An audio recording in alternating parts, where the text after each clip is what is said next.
தமிழக மீனவர்கள் மீது இலங்கை கடற்படையினர் நடத்திய துப்பாக்கிச்சூடு சம்பவத்திற்கு இலங்கை தொழிலாளர் காங்கிரஸ் கட்சியின் தலைவரும் நாடாளுமன்ற உறுப்பினருமான ஆறுமுக தொண்டைமான் தனது கண்டனத்தை பதிவு செய்திருக்கிறார். இது தொடர்பாக நம்முடன் தொலைபேசியில் அவர் இணைந்திருக்கிறார். வணக்கம் ஆறுமுகம் தொண்டைமான்.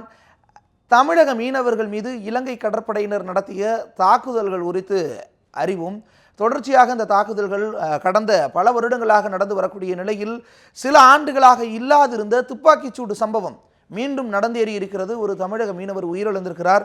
இது குறித்து உங்களுடைய கருத்துக்களை பதிவு செய்யலாம். இது துப்பாக்கி சூடு நடந்திருக்கிறது வன்மையா இலங்கை தொழிலாளர் காங்கிரஸ் கண்டிக்குது. அதே நேரம் எங்களுடைய ஜனாதிபதி நாட்டில் இல்லாததுனால நேற்று நாங்கள் மீன்துறை அமைச்சரோட நான் தொடர்பு கொண்டேன்.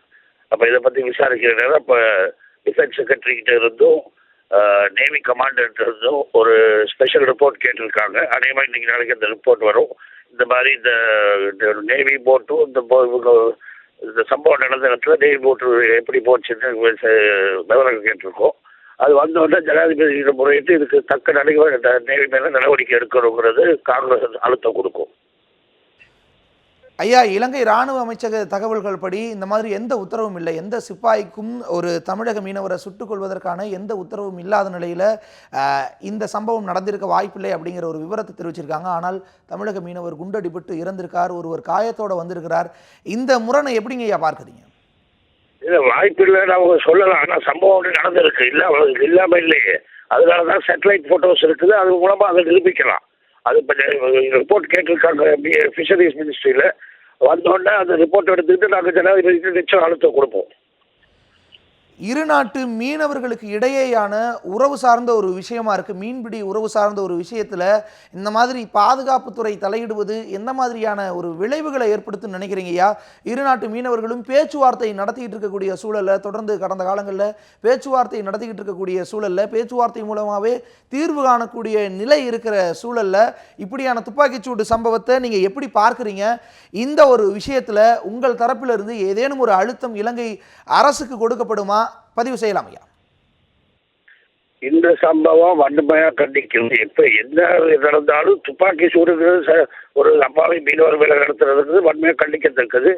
அதே நேரம் உங்களுக்கு தெரியும், இங்கே இலங்கை தொழிலாளர் காங்கிரஸை பொறுத்தளவு இந்திய வம்சாவளி மக்களை பிரதித்துவப்படுத்துறோம். இங்கே தேவைப்பட்டால் நாங்கள் மக்கள் போராட்டம் கூட நடத்துறதுக்கு தயாராக இருக்கோம். இங்கே நிச்சயமாங்க ஐயா, மக்கள் போராட்டம் கூட நடத்துவதற்கு தயாராக இருக்கீங்க அப்படிங்கிற ஒரு விஷயத்தை பதிவு செஞ்சுருக்கீங்க.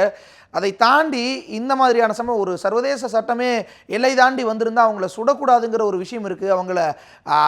அவங்கள வந்து கைது செய்கிறதுக்கோ அல்லது மீண்டும் அந்த நாடுகளுக்கு அனுப்புவதற்கான வாய்ப்பு தான் உருவாக்கி கொடுத்துருக்கிற நிலையில் தொடர்ச்சியான இந்த மாதிரியான துப்பாக்கி சூடு சம்பவங்கிறது இரு நாட்டு உறவுகளையும் பாதிக்காதா?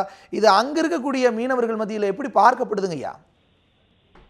இல்லை, நிச்சயமா அதில் உறவுகள் பாதிக்கும். அதே நேரம் நீங்கள் சொன்ன மாதிரி இரு தரப்பு மீனவர்களும் பேச்சுவார்த்தை நடத்தி அவங்களுக்குள்ள ஒரு செட்டில்மெண்ட் வர நேரம் இந்த மாதிரி சம்பவம் நடந்தது வன்மையாக கண்டிக்கிறோம்.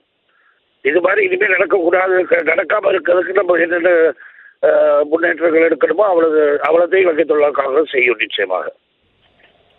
ஐயா, மைத்ரிபால சிறிசேனா அதிபராக பொறுப்பேற்ற பிறகு இந்த மாதிரியான சம்பவங்கள் நடக்காமல் இருந்துச்சு. என்னதான் கைது நடவடிக்கைகள், போட்களையே கொண்டு போகிறது, இந்த மாதிரியான சம்பவம் இருந்தால் கூட துப்பாக்கிச்சூடு மாதிரியான சம்பவமோ உயிரிழப்புகளோ இல்லாத இருந்த நிலையில் தொடர்ச்சியாக இது ஒரு நல்ல விஷயமாகவும் சொல்லப்பட்டு இருந்துச்சு. மைத்ரிபால சிறிசேனா அரசில் இந்த மாதிரியான சம்பவங்கள் நடக்கலை அப்படிங்கிற ஒரு விஷயம் சொல்லப்பட்டு இருந்த நிலையில் இன்னைக்கு இந்த மாதிரியான துப்பாக்கிச்சூடு சம்பவங்கிறது ஒரு இழுக்கா, ஒரு அவப்பெயரை ஏற்படுத்தாதா?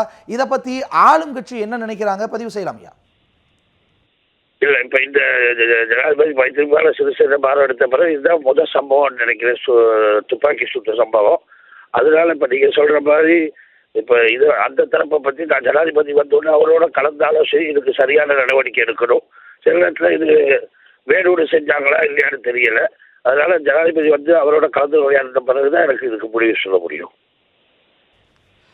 ஐயா, இந்த சூழல்ல உயிரிழந்த மீனவரினுடைய குடும்பத்திற்கு ஏதேனும் நஷ்ட ஈடு பெற்று தருவதற்கான வாய்ப்பு இருக்கா? இலங்கையை பொறுத்தளவு அங்கு சட்டப்பூர்வமாக அதற்கான நடவடிக்கைகள் எடுக்கப்படுவதற்கான வாய்ப்பு உங்களுக்கு இருக்காங்க ஐயா? பதிவு செய்யலாம்.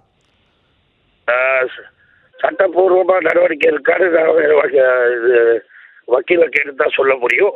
எது அப்படி ஏதாவது இருந்தால் நிச்சயமாக நாங்கள் உதவி பண்ண தயாராக இருக்கும். நிச்சயமா நிச்சயமா ஐயா, உங்களுடைய இணைவுக்கு மிக்க நன்றி. இருநாட்டு நல்லுறவு அப்படிங்கிறது ரொம்ப முக்கியமான ஒரு விஷயம். அதே நேரத்தில் மீனவர்கள் பாதிக்கப்படுவது நிச்சயமா தவிர்க்கப்பட வேண்டிய ஒரு விஷயம். அதை தாண்டி அவர்கள் சுட்டுக் கொள்வது என்பது மிகப்பெரிய கண்டனத்திற்குரிய விஷயம். உங்களுடைய கண்டனத்தையும் பதிவு செய்தமைக்கு மிக்க நன்றி.